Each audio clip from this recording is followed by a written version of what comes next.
News for আছামৰ বাতৰিৰ প্ৰভাৱ আৰক্ষীৰ অভিযানত উচ্ছেদ অবৈধ ভাঙৰ খেতি বঙাইগাঁও জিলাৰ মেৰেৰছৰ আৰক্ষী থানাৰ অন্তৰ্গত নাৰাৰভিটা মইনাপাৰা আৰু টুপগাঁৱত আজি মহকুমা আৰক্ষী বিষয়া ৰুদ্ৰ কলিতাৰ নেতৃত্বত বৃহৎ আৰক্ষী বাহিনীয়ে অবৈধ ভাং খেতিৰ বিৰুদ্ধে অভিযান চলায়।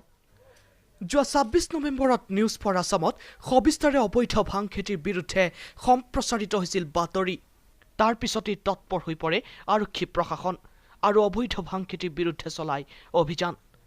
অভিযানত দণ্ডাধীশ শ্বাহনেৱাজ ইকবাল, মেৰেৰছৰ আৰক্ষী থানাৰ আৰক্ষী বিষয়া প্ৰহ্লাদ দাসসহ কেইবাজনো যুৱকে অংশ লয়। অসম আৰক্ষী, CRPF আৰু CISFৰ জোৱানসকলে প্ৰতি ঘৰে ঘৰে সোমাই ভাং গছ কাটি তহিলং কৰে। স্থানীয় ৰাজ্য আৰক্ষীৰ অভিযানত সন্তুষ্টি প্ৰকাশ কৰে। মহোদয় লগতে আমাৰ ভাৰপ্ৰাপ্ত অধীক্ষক মেৰেৰছৰ থানাৰ OC মহোদয় তেওঁলোকৰ নেতৃত্বত আজি আমাৰ জুপিয়া মইনাপাৰা ভাং খেতি উচ্ছেদ অভিযান আৰম্ভ হৈছে।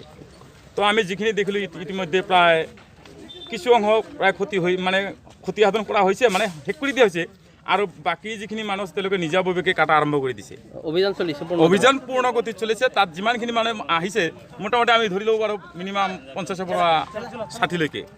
গতিকে এই অভিযানত ভাং খেতি নাথাকে বুলি আমি দৃঢ়তাৰে ক'ব পাৰোঁ।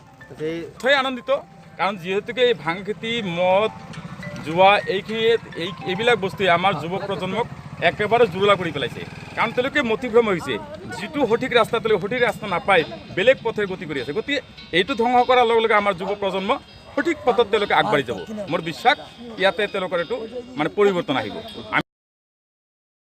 News desk, news for Assam.